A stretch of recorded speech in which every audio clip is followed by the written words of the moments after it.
You say you're fed up with the goody approach. You're tired of being told to smile and be polite to people. And you're bored with all the poppycock about magic words that'll win people over to you. Great. Then you're ready for the beatitude, courtesy. Courtesy, the lifeblood of business, industry, and institutions, and oil for the often squeaky wheels of personal and family relationships. Now wait, courtesy is not a goody approach. Courtesy, in fact, is probably one of the most widely used and least understood words in the human language. For example, if we were to ask a random sampling of people the definition, most of them would probably say politeness or good manners. And both definitely are a part of courtesy. But the total definition reaches much further and includes much more. Take the switchboard operator who says, "Yes, sir, I'll ring his office again." She may think she's being courteous, but her tone actually says, "Look, dummy, I've told you 3 times he's not in." Or take the time you couldn't remember rich Aunt Gertrude's size, and her birthday was yesterday. You may have seemed a bit dotty, but what you didn't need was the salesperson with a tight-lipped, polite smile that really said, "What is the matter with the poor soul?" True courtesy is patient. It does not permit us in any sense to treat people like village idiots. It helps us understand that those with problems or concerns may tend to be tedious, or just plain nuisances at times. True courtesy is kind. It allows people to maintain favorable images of themselves, behind their backs as well as to their faces.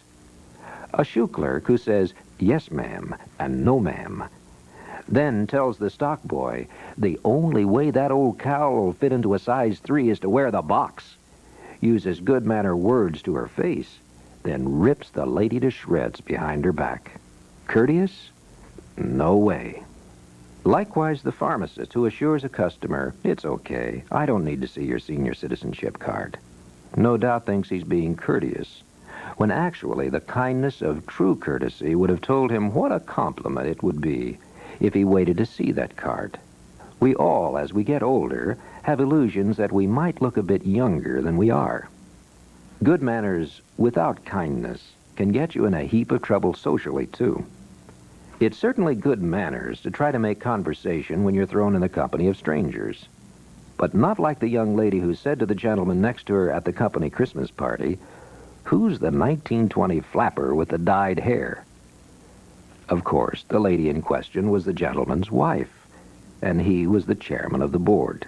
How much kinder, how much less disastrous had she said something like, "Who's that fascinating woman in the red and green sequins?" It's also polite and good manners to look at someone when they approach you. It tends to acknowledge their existence. People look at waiters, for instance, when they take their orders. But when they want to complain that the gumbo tastes like library paste, they often say, "Which one is our waiter? They all look alike to me." These are usually the same people who proclaim that all blacks look alike, or all whites, or all Chicanos, or Orientals, or First Americans. People do not all look alike. Neither do sparrows, nuthatches, orangutans, or aardvarks, if you study them closely enough. And that's what true courtesy demands, that you not only look, but that you see when you look, and that you see with warmth and interest in your eyes, making people feel welcome and important. This aspect of true courtesy also dictates that you jump to no conclusions about what you see. For example, assuming a person's finances by the cut of a coat, or a run in the hose, with a sour "help you" or "budget's in the basement," can turn out to be worse than diagnosing pleurisy as athlete's foot. True courtesy does not permit a put-down, by word, glance, lift of an eyebrow, regardless of a person's apparent station in life. In addition to being patient and kind, and helping you learn to see when you look, the beatitude courtesy is thoughtful. It's things like saving a salesman a trip by letting him know you can't keep your appointment. Things like recognizing that a person who is rude has a problem. To mention a few: taxpayers, parents, hospital patients, dissatisfied customers. And determining that it's the rude person's problem, not yours, so you won't add to it by reacting badly. It's even things like tipping your best friend off that her old buddies are giving her a surprise coffee at 7 o'clock in the morning. She'll find it much easier, after all, to look surprised and pleased with her hair curlers out and her teeth in. At home, on your job, in the supermarket, auto repair shop, school, hospital, department store, bank, wherever you chance to be that involves communication with other people, true courtesy, with its patience, kindness, and thoughtfulness, works with you. Turn it around.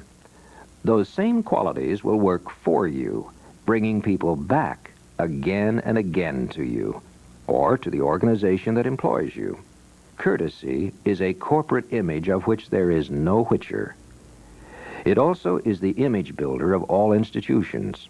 Our schools, hospitals, fraternal and charitable organizations, even government agencies. Lack of courtesy in just one individual can obliterate the most artful and expensive public relations, advertising, or fundraising campaign. You've seen the "I'm on my own time" glower of the sourpuss wearing a smile button that says, "Hi, I'm Murgatroyd. Welcome to Public School Week." Or suffered the fish-eyed stare of a teller at the bank advertised as the world's friendliest. Or sweat out the endless questions posed by a deadpan, indifferent hospital admitting clerk. Or squirmed under the condescending scrutiny of the gentleman in better suits who obviously thought you didn't belong there, even at 50% off. All people with the warmth and personality of a government pamphlet. The encounters were as much fun as having a bad attack of sinus, and if possible, you never went back. In the final analysis, true courtesy is an attitude, one that must be acquired and constantly worked at. Because no one was ever born courteous. Like charity, courtesy begins at home, with yourself. Are you courteous to yourself?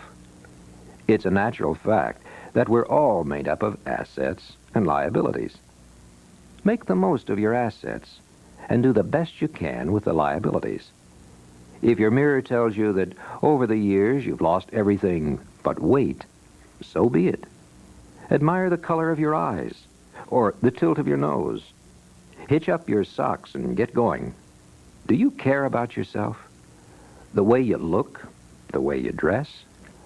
Appearance, cleanliness, and neatness are acts of courtesy toward yourself that say to the world you like and respect yourself. So do decide to leave off the favorite tie with the gravy spots on it, or the pantsuit that fit better last year when there was one less ruffle to pull it over. Do you give yourself understanding and forgiveness? Don't take yourself so seriously. Nobody's perfect. Quit being so uptight. Relax. And above all, keep a sense of humor. It makes life a lot more fun. Be courteous to yourself in all the needs of yourself. It's the only way you can acquire the skillful art of true courtesy toward others. And what will it do for you? This beatitude courtesy? Let's take your job specifically.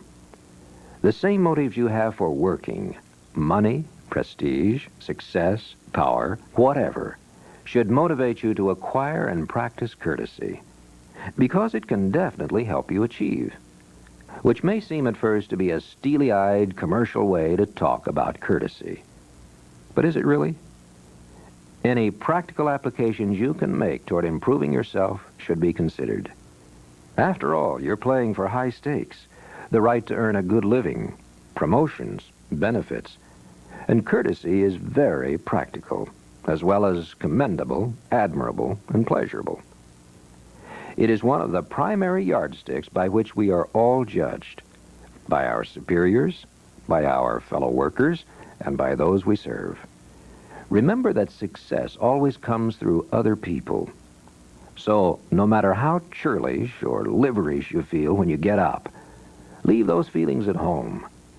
Put on the beatitude courtesy with its patience, kindness, and thoughtfulness. It's uphill work for most of us. We meet so many folks who are mad at the world and seem determined to take it out on us. But it's well worth the effort in every area of life. For not only does the beatitude courtesy mean almost never having to say you're sorry, but it has been truly written, all doors open to courtesy.